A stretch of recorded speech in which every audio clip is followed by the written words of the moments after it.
Sa last episode, nakanak na ang aking Platinum Dumbo Ear Guppy. Meron na naman tayong mga bagong Guppy Fry na alagaan. Hopefully, mapalaki natin to at mapadami pa ang itong Dumbo Ear Platinum Guppy. And for today's video, nag-set up ako ng panibagong grow out tank para sa ating mga Dumbo Ear Platinum Guppy. Ito yung grow out tank na kung saan ilalagay ko ang mga baby guppies. Maganda talaga mag-set up ka ng grow out tank para masubaybayan natin ang paglaki nila, para maiwasan natin kainin sila ng mga breeder guppy. Hello sa inyo lahat guys, and it's another day of guppy breeding.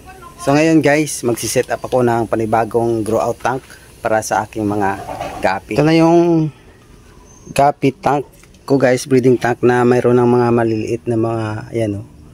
Yan, yung mga ano yan siya, Platinum Dumbo Ear. Anak yan ng mga Platinum Dumbo Ear, yan, dami.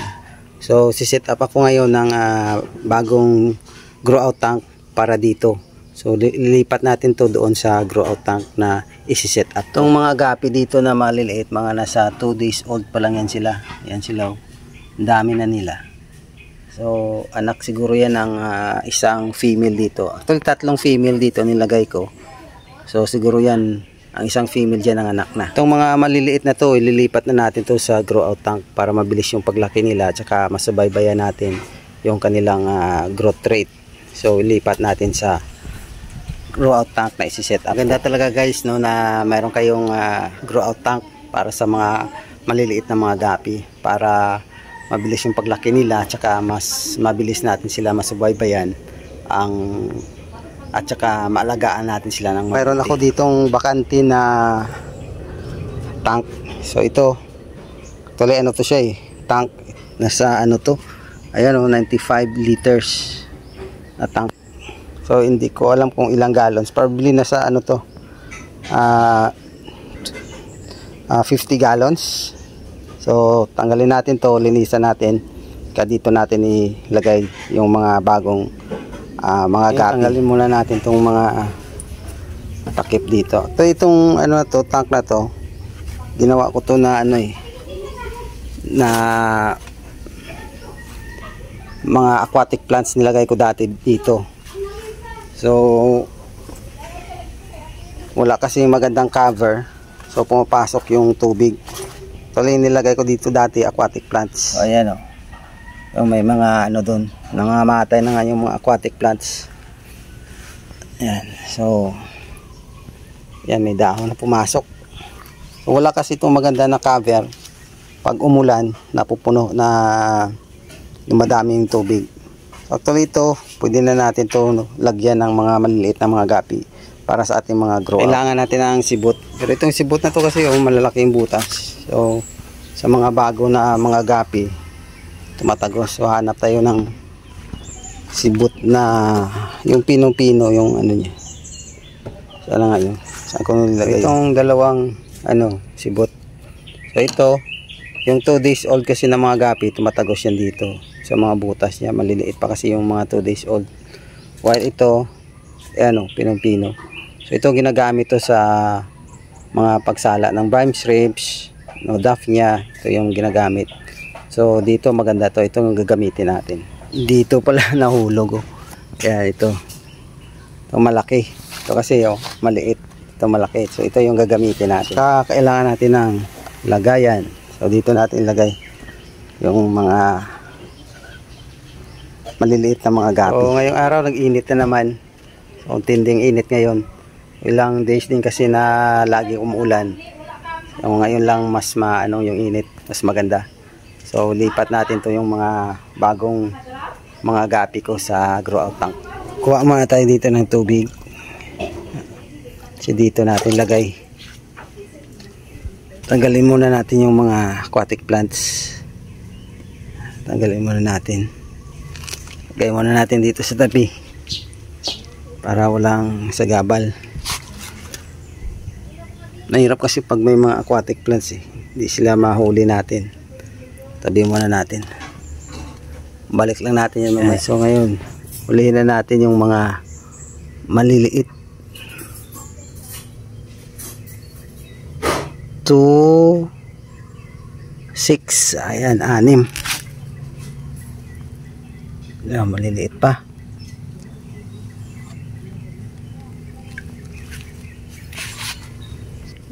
6, 7, 8. Ayan, 9. Tatlo din to. 9.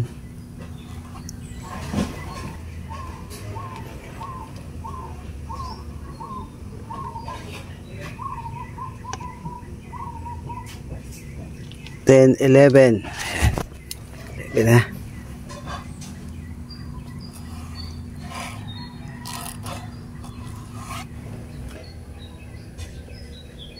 Ito, 4 din to eh. So, kung 4 to, ayan. So, 15. Ayan, 11 plus 4, 15 tayo. Nasa 15 lang ang nahuli ko na mga maliliit na mga gapi. So, kaunti lang yung anak niya.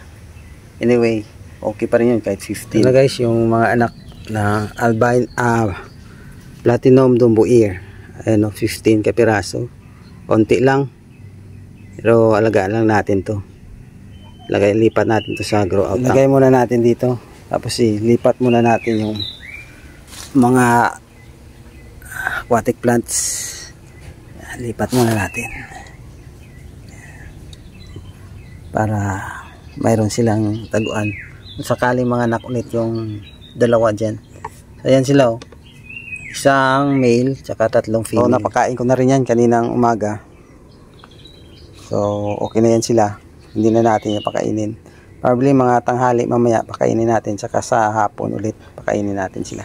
So ito na guys yung mga maliliit. So lipat na natin to sa grow out tank na in-prepare ko para dito sa mga platinum dumbo ear. Ito na guys. Lipat na natin to. Ayan. Ano muna natin, acclimate muna natin. So, dahan-dahan natin. Dahan-dahan lang baka kasi mabigla sila. Ma-water shock, mga matay. So, pag nag-acclimate yun, no, dahan-dahan nyo lang. Ganyan.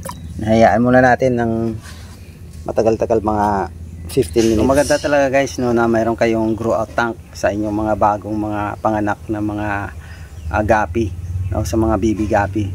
Para kasi dito kapag naka-grow out tank, mas madali natin sila maalagaan, tsaka madali natin masubaybayan yung kanilang paglaki. At tsaka pwede tayo makaselect doon ng mga males na mayroong magandang traits at yun ipagpatuloy natin. Natin yan ilipat dito. Kita ko muna sa inyo yung mga breeding tank ko. So ito guys yung 5 gallon na breeding tank ko. So ito yung mga albino full red. So tinanggal ko na yung mga breeder dito, nilipat ko na sa kabilang tank. So natira dito yan, malalaki na mga albino full red. So dito pag nag-breeding ako kasi albino full red, ginamitan ko ng breeding mesh. Ito, mga simple lang na mga breeding mesh ang ginagamit ko. So paggamit kasi nito, naiwasan na kainin ng mga females ang mga bagong panganak na mga gapi. So, itong mga albino full red kasi nangangain talaga to ng mga anak nila. So, pag nanganak sila, hinahabol talaga nila kinakain. So para maiwasan natin, gagamit tayo ng breeding mesh. Tulad dito guys no, na breeding mesh. Ito yung breeding mesh ko. So mayroon ka naman maraming manamang mga breeding mesh makita mo sa YouTube na pwede mo gayahin. So ito lang na ginawa ko. Madali lang kasi ito lang available sa akin na mga materials. So itong screen na maliit na black, tapos styrofoam na mga basura na, tapos ito basura na rin. So ganun lang. Hindi ka na kailangan na maghanap pa ng kung ano-ano. Ang breeding mesh, pag lagay mo na siya, yan. So ayan, nag-ano lang siya, nag-float lang siya sa tubig. So lagay mo dito yung female yan, then pag nanganak yan, pupunta sa ilalim yung mga anak niya, hindi niya makakain. So maganda to, effective tong breeding mesh na ginawa ko. So actually dito yung mga ko dito, so ito nanganganak na nga dito, yung may mga maliliit na so wala tong breeding mesh pero aquatic plants lang nilagay ko. Ayan, itong mga aquatic plants na to, Yan, mayroong guppy grass, tsaka ito. Ito na aquatic plants. Tapos guppy grass, dami yan. Kapag ito kasi mabilis tumubo eh. Itong aquatic plants. Ayan guys, 15 minutes na. So lilipat na natin to yung mga maliliit na platinum dumbo ear dito sa ating grow out tank. So na guys, yung ating platinum dumbo ear, lilipat na natin sila sa ating grow out tank naging setup. Ayan. So bago kayo maglipat, i-ano nyo muna, acclimate nyo muna sila para iwasan natin yung water shock. Ayan. 15 piraso ito.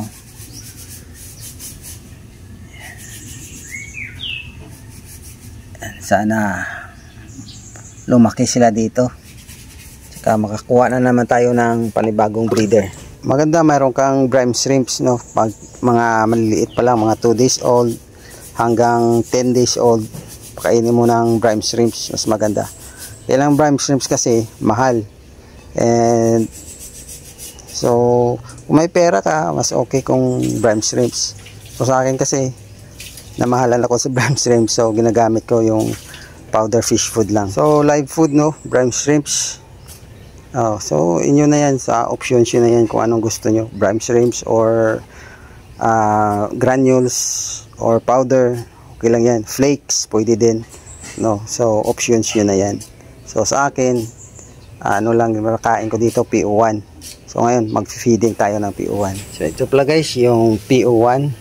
Mostly nakikita nyo to sa mga video ko. Ito yung pinapakain ko sa mga guppies ko, sa mga breeder, mga mollies na breeder, saka maliliit na mollies, mga bagong panganak. So ito mga guppies yan, maliliit. So ito lang din pinapakain ko. So yan, kagandahan ito ng ano, ito, pwede mo siya madurog, no? Durugin mo siya ganyan, no? Para sa mga maliliit. Yung mga mabibilog, mga bilog na to, yan, madudurog yan. So ganito lang, oh, yan. Dinudurog ko lang para makain ng mga maliliit. Durugin mo lang yan siya. So yung hindi naman madurog yan, oh, pakain na naman natin sila dito sa mga malalaki. Yan, para sa malalaki. So ganito kaganda, no, itong PO1. Pwede mo siya durugin sa mga, para sa maliliit. Saka pwede mo rin siya sa mga malalaki. Yan. So isang klase lang na pagkain, pinapakain ko sa kanila, PO1 lang. So ayan guys, sana nagustuhan nyo ang video na to. At kung bago ka pa lang sa channel ko, don't forget to click the subscribe button and click the bell button para ma-notify ka sa pinakabagong video ko. So once again, thank you so much for watching and see you on my next